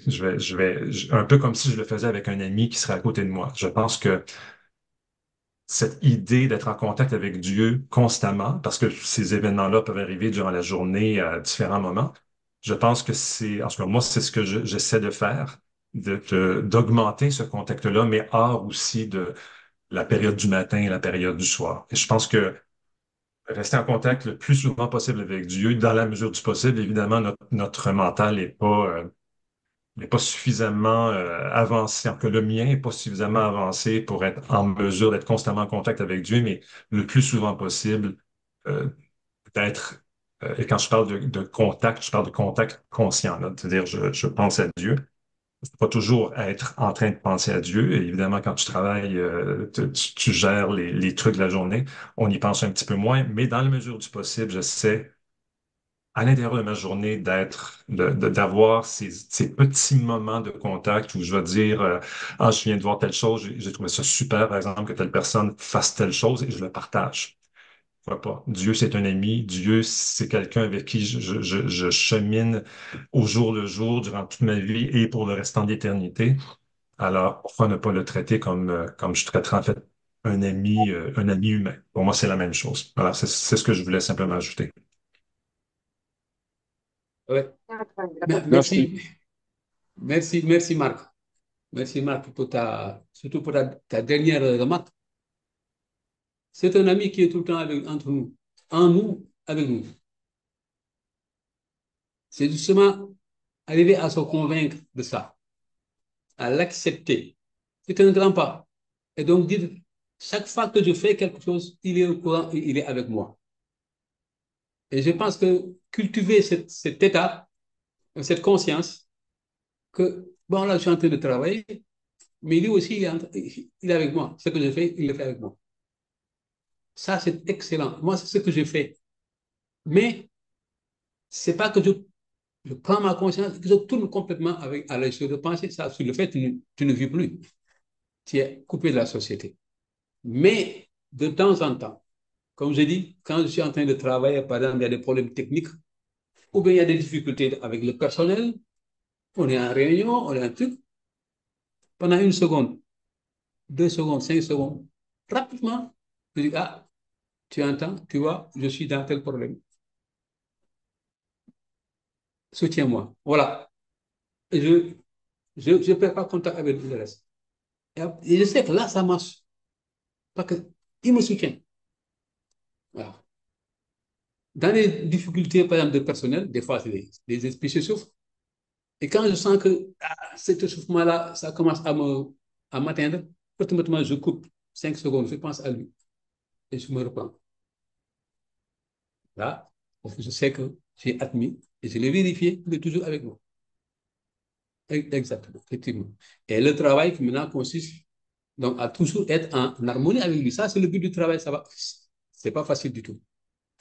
Et pendant ces moments, pendant la journée aussi, on peut s'aménager de petites périodes courtes, hein, où on est vraiment seul avec lui, où on adore, où on essaye d'adorer. On essaye d'adorer, justement, pour un peu enclencher, aller sur la question de, de Gaëtan. L'adoration, je peux la vouloir, Mais il faut la vouloir sincèrement. Et quand je la veux, et quand ça se déroule, je n'y peux absolument rien. Parce que quand j'adore Dieu, c'est Dieu qui travaille après. Moi, je me laisse aller. Je ne sens pas l'adoration. On n'a pas une conscience de l'adoration.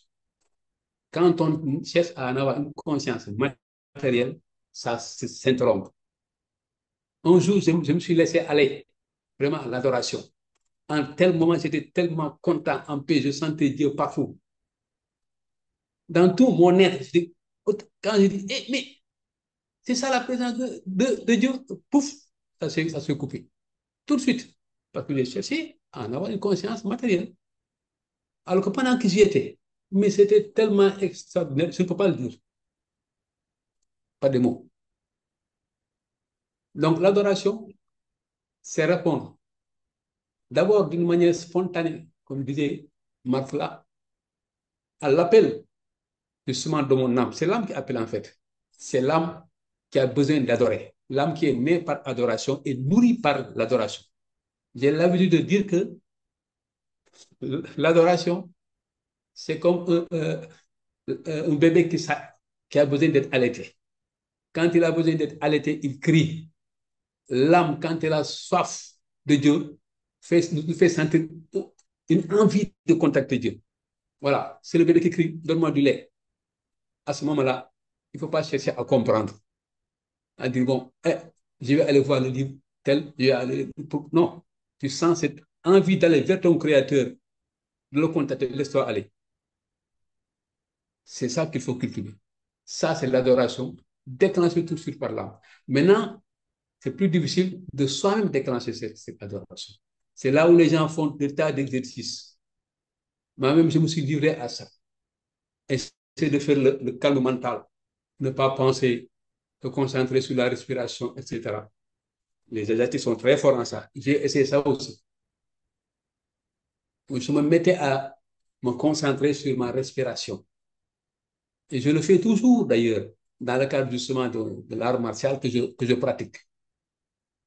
Je me concentre sur les va-et-vient de l'air qui entre et qui remonte, qui ressort. Mais il faut sortir de cet état. Parce que quand on a conscience de cette terre-là, on a encore la conscience matérielle. On ne s'est pas encore livré à la justice de pensée. Quand on est en adoration, on a conscience de rien, de matériel, matériellement du moins. Donc il faut savoir se livrer. Maintenant, c'est un exercice qui était bon pour être calme. Mais quand on est calme maintenant, il faut essayer de penser à Dieu. Voilà. Et quand ça va se déclencher, c'est Dieu qui va le faire, le travail. C'est lui qui conduit, comme dit Moustapha Touche. Il conduit et n'en savoir rien. Donc, ce n'est pas facile du tout. Et si on le réussit pour 1 seconde, 3 secondes, 5 secondes, c'est bon. On a réussi à contacter. Mais si on dit que je vais adorer pendant 1 heure de temps, là, ça va être beaucoup plus difficile. Pendant ces heures-là, le corps sera dérangé, il y a des stimuli extérieurs, et peut-être qu'on n'entrera pas du tout en adoration, on essaiera pendant tout ce temps-là à faire le calme intérieur. J'ai adoré Dieu en courant, j'ai dit. J'ai adoré Dieu en étant dans les bus de transport en commun. Parce que c'est mon esprit à penser à, par exemple, tel texte. La foi libère l'homme de l'esclave, les hommes connaîtront la vérité.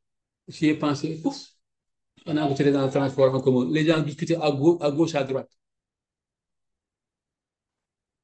Et moi, je me perds dans l'adoration. Pour revenir après. Donc, quand on adore, c'est Dieu qui conduit. Il y a des moments où on le sent. C'est l'âme qui demande, le bébé qui demande son allaitement, son lait maternel quotidien. Voilà, c'est l'âme. Là, il faut se laisser aller. Il faut savoir maintenant reconnaître, repérer cela en soi-même. Et ne pas faire d'obstacles par des tentatives de réflexion, etc. C'est ça le travail. Et c'est un travail personnel, comme tu l'as dit. Chacun a sa manière personnelle de faire. Il y a des gens qui vont prendre le chapelet. Il y en a qui n'en ont pas besoin. Il y en a qui vont écouter de la musique classique. Il y en a qui n'en ont pas besoin. Donc, il faut trouver son moyen.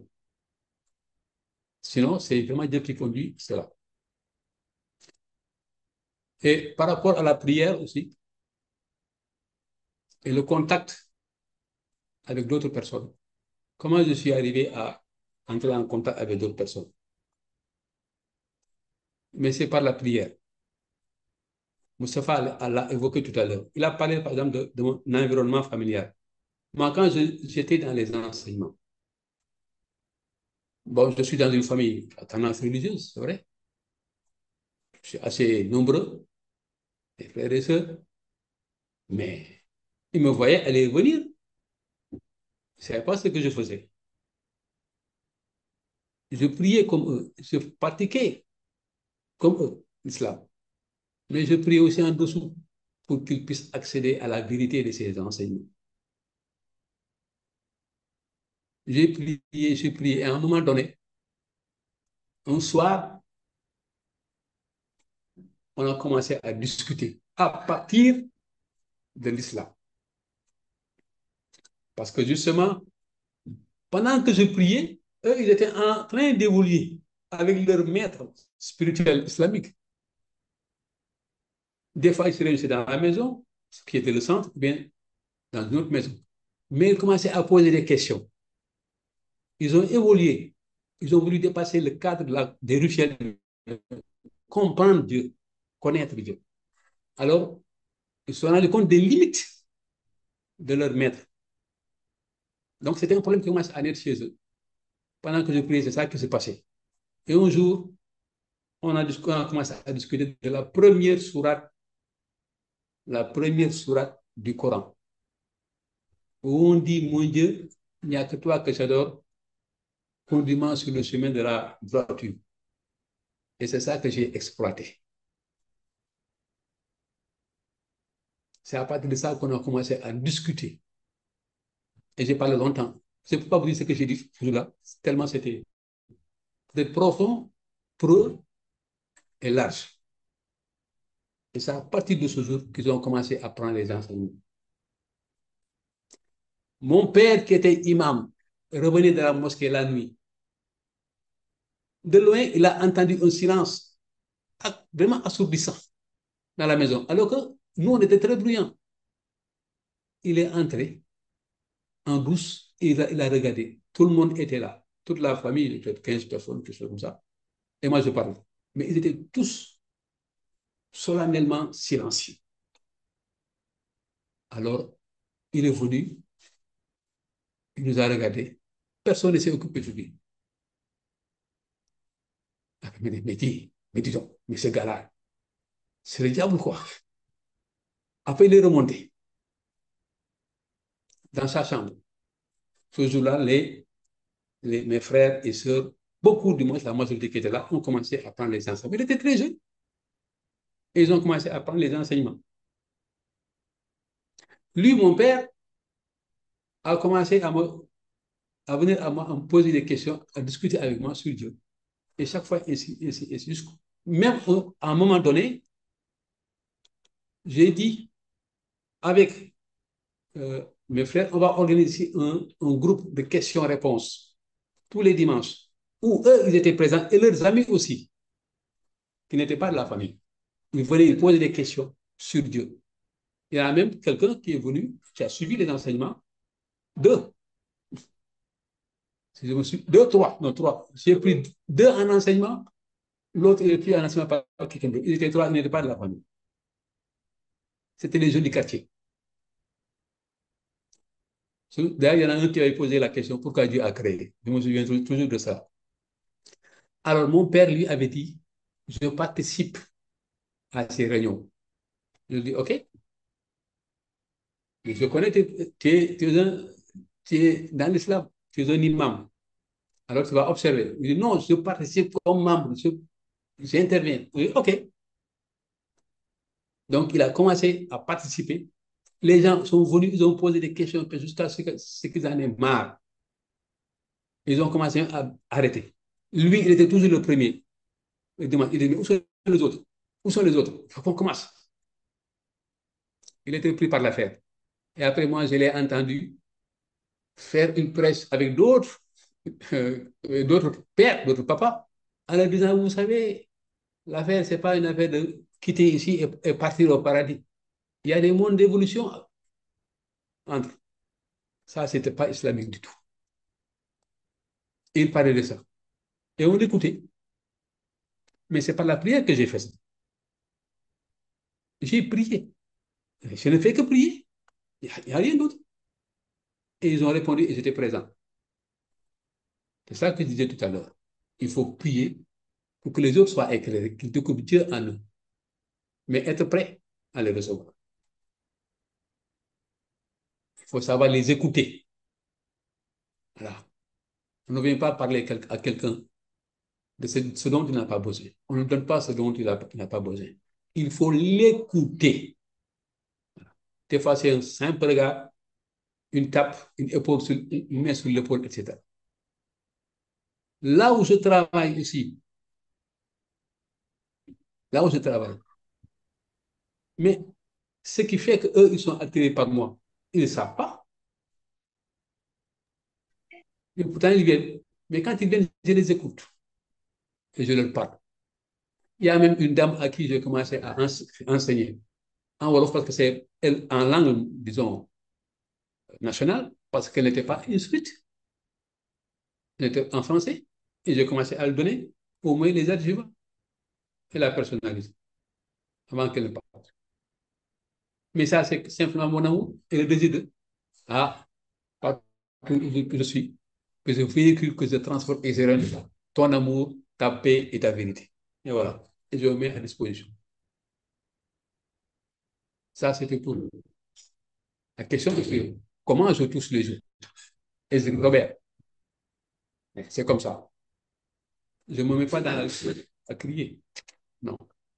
Je prie et je laisse tout entre les dieux. Et il y a des occasions sociales. Voilà. Il ne faut pas s'enfermer dans sa chambre non plus. Hein. Il faut créer des occasions de sortie. Même si on va au supermarché ou bien au marché, il faut sortir. Le vendeur de légumes, là, hein, il me vend des poivrons. Il dit, ah, ton poivron, il est beau. Hein? Et au second, il va dire, ah oui, c'est vrai que c'est bien. Et c'est l'occasion de parler avec lui. Aujourd'hui, demain, après, il va dire, mais moi, j'ai des problèmes vraiment. Mes enfants, etc. Et ça commence. C'est comme ça. Jamais quelqu'un ne viendra poursuivre. À moins que ce soit quelqu'un qui est soit amené par quelqu'un d'autre qui a déjà discuté avec lui et qui se rend compte qu'il a besoin de Dieu. Et venir, ah, monsieur, je vois Dieu en vous, je veux que vous m'instruisiez. Non, ça c'est très difficile. Il va avoir le contact facile. Il faut s'ouvrir, ne pas se fermer. Un simple salut peut suffire. Mon voisin que je salue tous les jours, parce que mais ce gars-là, vraiment, il doit être bon. Parce que tous les jours, il passe ici, il fait attention à moi, il me demande est-ce que ça va bien. C'est ça que je fais. Voilà. Il y a des gens, mes voisins, parmi les voisins, des fois, j'en salue certains, ils ne répondent pas. Mais je dis, ah non, ils ne répondent pas. Mais demain, je vais venir, je vais encore le resaluer. On va voir. Et je m'approche un peu plus de lui pour être sûr qu'il m'a entendu. Et j'y vais jusqu'à ce qu'il réponde. Vraiment, quand je sais que lui, il ne veut pas du tout, alors je dis, bon, ce n'est pas la peine. Prions pour lui, un jour, il viendra. Il ne faut pas avoir peur. Donc voilà pour la prière. Et pour l'adoration, c'est une affaire spontanée, comme Marc le dit là. Mais on se laisse aller, mais son ami. Ah oui, spontanément. C'est l'âme. On répond. Sinon, après, il y a le travail de cultiver ça de manière volitive. Ça, c'est pas facile. Et c'est ça que nous apprendrons jusqu'au paradis même. En groupe. Donc voilà un peu ça. J'espère que je vais pas faire une autre conférence avec ça. Mais non, mais pour la prochaine conférence, Hassan, tu pourrais parler de ça. Merci. Merci, Merci. Hassan. On a ici Merci. aussi Et Hassan. Cher qui veut parler. Vas-y, Cher. Oui, moi, je prends la parole pour remercier Hassan. Je le remercie parce qu'il a été mon maître spirituel. Il m'a beaucoup aidé, beaucoup formé aussi.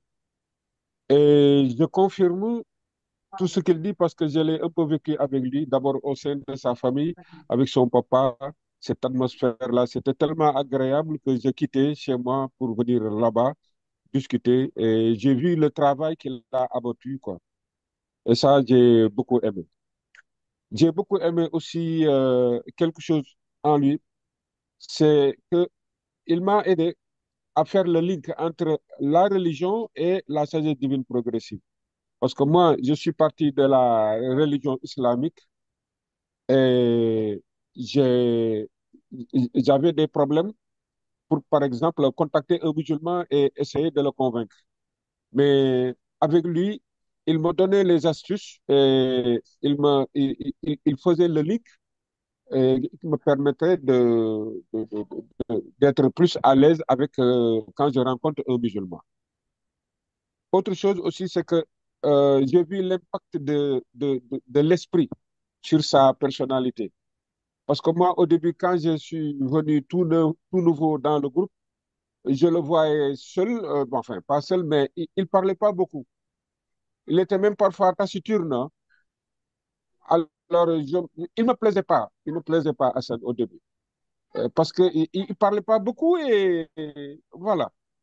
Mais il est devenu mon ami. Et je sais que ça, c'est l'impact de l'esprit sur sa personnalité. On est très liés quelque part, lui, il sait.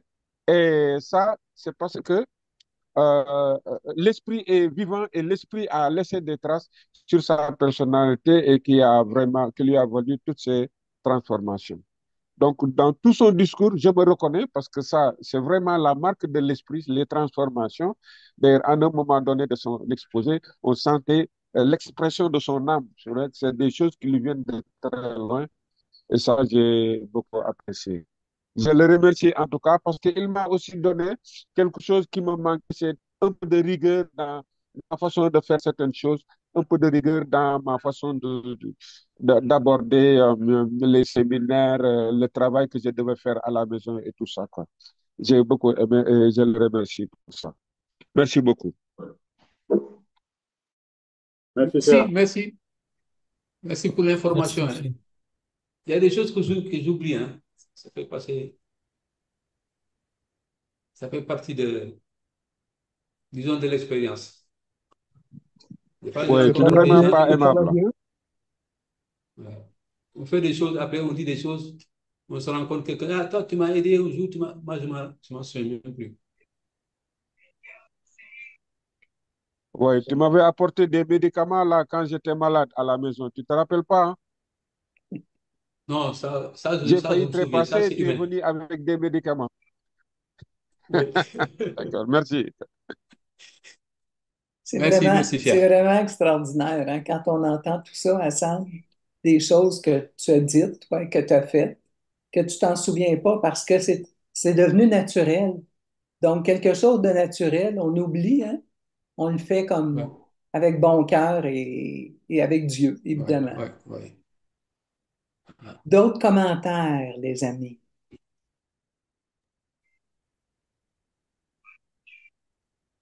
Gênez-vous pas. Oui, Julien. Son oubli indique le désintéressement.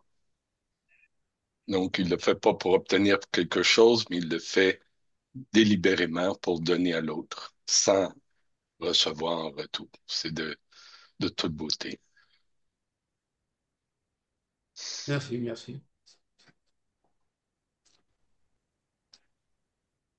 La question de Gaëtan reste Merci. ouverte, hein. L'adoration, hein. Gaëtan, je te la retourne, hein. À chacun de trouver ses propres ficelles. Et c'est un problème qui continue jusqu'au paradis. C'est pas pour rien qu'il y a des êtres qui vont nous accompagner, tout ça. Donc, c'est pas ici qu'on va avoir toute la maîtrise. Des ficelles, simplement, liées à notre personnalité, à nos conditions, mais surtout notre personnalité.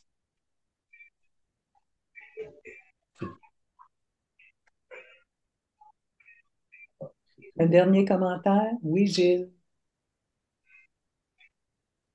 Euh, Quand j'ai changé ma compréhension de l'adoration, que je comprenais à rien, et quand j'ai commencé à suivre les cours de la sagesse divine progressive dans les années 2001, et puis encore aujourd'hui, ça me résonne, puis ça, pour moi, c'est encore très, très vivant. Moussa n'appelait pas l'adjuva d'adoration, mais il appelait ça l'adjuva d'émerveillement. Et puis, depuis 2001, quand j'ai entendu Moussa de parler de l'adjuva d'émerveillement, alors ça m'a émerveillé. Et depuis ce temps-là, j'ai adopté, j'ai pris cette notion-là d'émerveillement. Alors, je m'approche de plus en plus des, euh, des idées célestes, ce que veut dire l'émerveillement. Alors, tu nous as émerveillés aussi un petit peu aujourd'hui. Alors, si on comprend pas trop ce qu'est l'adoration encore à un certain pourcentage, qu'on va avoir l'éternité pour le comprendre, ben, on prie pour, on prie, on peut prier pour avoir des éclaircissements sur l'adoration aussi. Alors, un n'empêche pas l'autre, un petit peu comme la vérité, la beauté, la bonté, ben, on peut pas séparer ça un de l'autre, comme on peut pas séparer le service, la prière, l'adoration, on peut pas séparer ça. Ça fait un ensemble. Oui, Alors, c'est merveilleux. oui, effectivement. Émerveillement. Ah, Doudou qui a levé sa main. Bonjour, Doudou. Oui, bonjour, bonjour, excusez-moi, parce que je suis assez grippé là.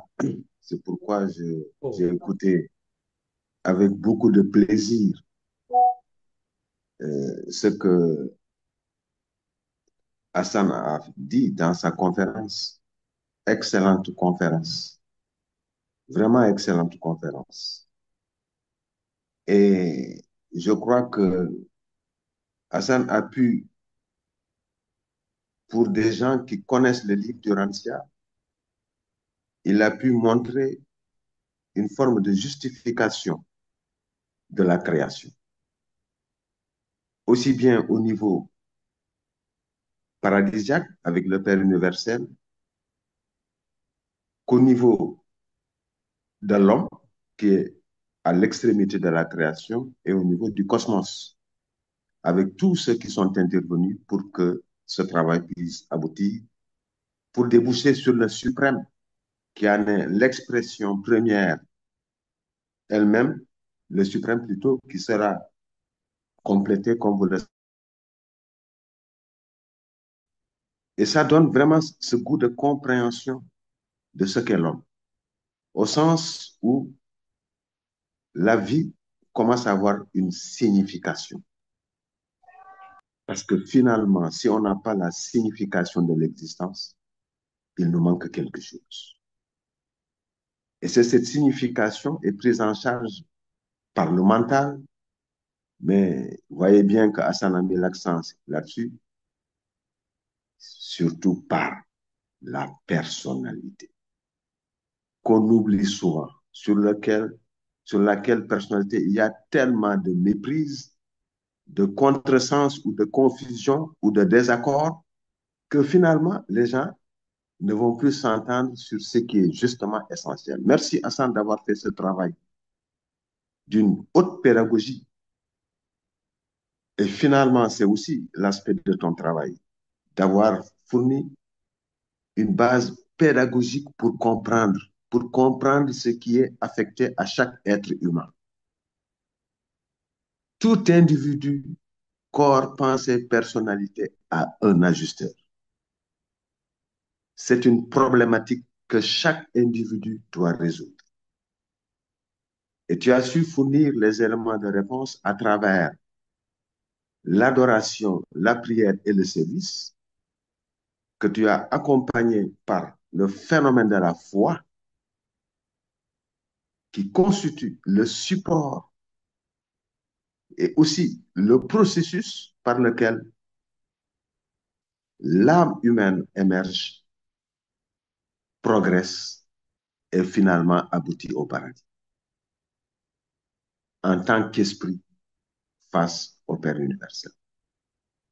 Alors, j'ai vraiment beaucoup aimé la présentation puisque tu as su sur le plan pédagogique nous faire une conférence compréhensible à chacun. Je pense que tout individu qui fait un petit effort comprend cela. Et c'est ça peut-être que je retire comme étant la leçon. Ce que tu as montré par les petits exemples, Gaëtan en faisait allusion, montrer que ce n'est pas acquis d'avance, ce sont des efforts qu'on fait, ce sont des luttes qu'on mène, ce sont des progrès qu'on obtient, mais que finalement, parce que c'est la volonté de Dieu que l'homme le connaisse, tout individu est capable de le connaître. Merci d'avoir parlé d'Enoch, qui n'était pas de notre époque et qui pourtant a visionné. Pour que plus personne ne puisse dire qu'il n'est pas possible de faire quoi que ce soit concernant les rapports avec Dieu.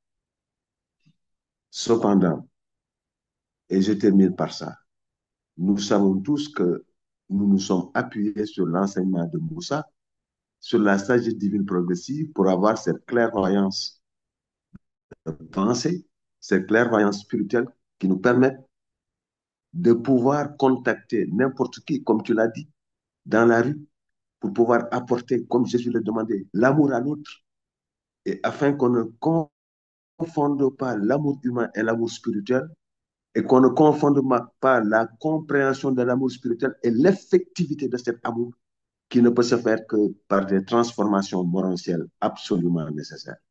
Il faut que Dieu travaille en nous parce qu'on a travaillé avec lui. Si nous ne le faisons pas, nous ne sommes pas encore dans la réalité spirituelle. Mais si nous le faisons, forcément, Dieu est lui-même contraint à sa propre logique du Père universel, aimant et miséricordieux. Tous ceux qui le feront sont assurés d'avoir des succès dans le temps et dans l'espace et progressivement. Merci beaucoup. J'ai voulu apporter mon petit truc avec ce que vraiment sur ce que ça m'a dit, mais j'avoue que je ne suis pas très, très, très fort aujourd'hui. Et ma voix, vous voyez, elle n'est pas du tout belle. Donc, merci à vous tous et que Dieu continue à nous soutenir nous tous dans cette quête éternelle qui est la quête de Dieu. Merci beaucoup. Amen. Merci.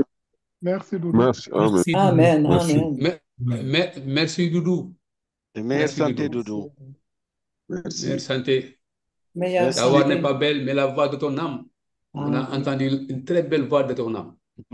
c'est vrai, Merci. ça c'est vrai. Si Lynn me le permet, si j'ai une minute, je vais juste dire deux mots. C'est Une bon? petite minute, Une oui, bien petite sûr. minute. Juste c'est insister sur ce qui a été dit, le fait que Hassan ait partagé son expérience personnelle. J'avoue, moi, qu'on qualifie de quelqu'un de très dur, les émotions, c'est pas mon histoire. J'ai eu plusieurs fois les larmes aux yeux quand il a parlé de l'expérience dans sa famille, et notamment avec son père. Voilà, c'est ça que je voulais dire. Effectivement, Hassan, je rejoins tous qui m'ont précédé. Le fait que tu aies partagé avec nous des pans de ta vie, donc ton âme, comme Jésus disait, donne ton âme à ton frère, tu nous as donné ton âme. Merci pour ça. C'est un geste, un très haut geste de fraternité. Voilà, Lynn. Merci et bravo, Amsata. Merci. T'es rentré Merci. dans le temps. Écoutez, Merci vraiment. je remercie tout le monde. D'abord, Hassan, pour ta conférence éclairante et édifiante, et à tous mes frères et sœurs qui sont ici. Donc, je vous souhaite un bel automne, que Dieu nous garde, et à la prochaine conférence. On ne sait pas.